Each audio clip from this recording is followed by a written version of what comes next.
जो प्राकृतिक आपदा से,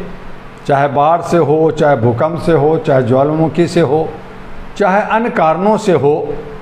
मनुष्य की क्षति होती है, मानवता की हत्या होती है,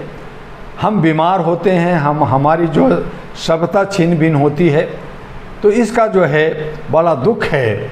लेकिन अगर प्रकृति सबक ना सिखाए, प्रकृति बार बार हमें सबक सिखाती है, बताती है कि हम कहीं ना कहीं गलत हैं, हमारी खान पान गलत है, हमारा रहन सहन गलत है,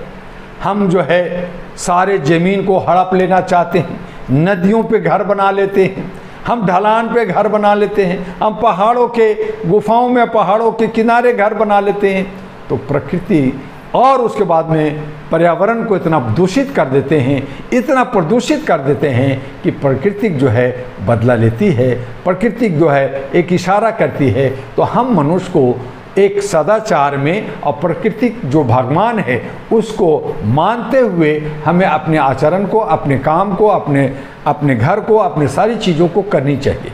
पंजाब के अंदर जो वहाँ पे ब्यास नदी है, वहाँ पे और बहुत सारे नदियाँ हैं जो छोटी बड़ी नदियाँ हैं, उनमें उफान, उनमें जो पानी, जो बरसात हुआ उससे जो पानी की बहाव हुआ, उसके लिए वहाँ की सरकार पहले से तत्पर नहीं थी, उसके लिए तैयार नहीं थी, उसको पहले लोगों को सूचना नहीं दिया गया। और ये जो मौसम विभाग भारत सरकार का, राज्य सरकार का, जिनको 2.5 लाख 3 लाख सैलरी मिलता है सबको, बड़े बड़े मकान और बड़े बड़े इक्विपमेंट्स उनके पास हैं, वो क्या कर रहे हैं? वो मीटिंग सीटिंग कर रहे हैं। तो इस तरह से हमारे तकलीफ होता है। सरकार के पास हमारा prime minister fund, relief fund है, हमारे राज्यों के अंदर फंड है, जनता ने खूब भरपूर जो है टैक्स दे रखा है, दुनिया भर के काम कर करके सरकार के पेट भर रखा है। लेकिन सरकार है कि वो 10-50 गाड़ियों में, बड़े बड़े एरोप्लेन में, बड़े बड़े कोठियों में, अपने घूमने घामने में एक राष्ट्रपति के ऊपर डेली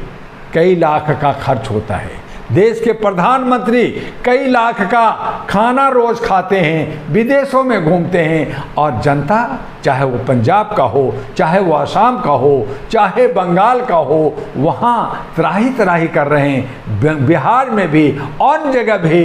जो है बाढ़ से लोग मरते हैं, उनका घर खत्म हो जाता है, उनका परिवार खत्म हो जाता है, उनका जानवर खत्म हो जाता है, उनके पास कोई कागज पत्र नहीं, सब पानी में बह जाता है। और सरकार कहती है, डंडा मारती है, लाओ तुम अपनी पहचान बताओ, लाओ तुम कहां पैदा लिए, लाओ तेरे नाम से कोई प्रॉपर्टी का पेपर है कि नहीं है, लाओ तुम्हारे पास जो है पासपोर्ट है कि नहीं है। इस तरह से उसको तंग करती है और वो बेचारा तड़प तड़प करके इधर उधर नौकरी और इधर उधर मजदूरी कर करके सरकार को भरते रहती है। ऐसी सूरत में पंजाब में जो बाढ़ से जो मर रहे हैं, जो बाढ़ से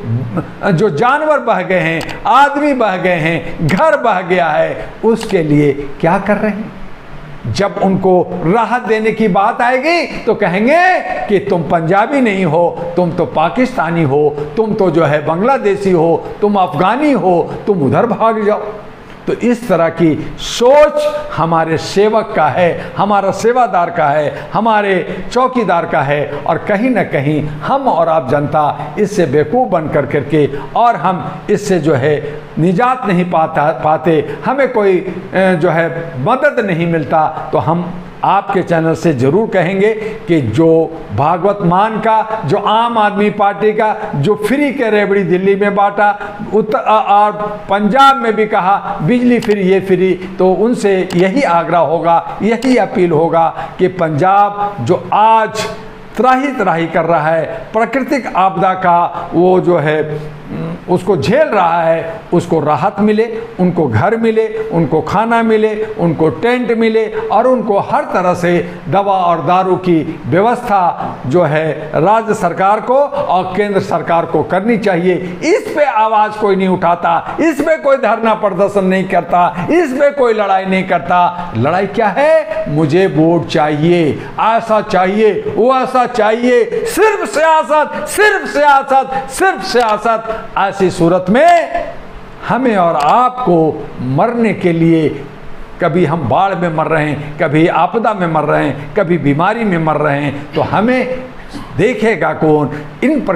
जो है जनप्रतिनिधियों को थोड़ा सा अकल दे दो और थोड़ा सा इनको समझ दे दो, नहीं तो इनको बाहर करो और फिर एक नई व्यवस्था, एक नया विचार, एक नया सोच पैदा करो, ताकि हम सब सही तरीके से भारत में रह सकें और बाढ़ पीड़ितों को जो भी जनता या सभी लोग जो राहत दे रहे हैं वो उसमें कोई चोरी चकारी ना करें, उसमें कोई बेईमानी ना करें, उसमें नफरत ना देखें। वो देखें कि चाहे वो किसी भी जात का हो, किसी भी समुदाय का हो, किसी भी प्रांत का हो, अगर वो दुखी हैं और वो मजबूर हैं तो उनको ज़रूर साथ देनी चाहिए।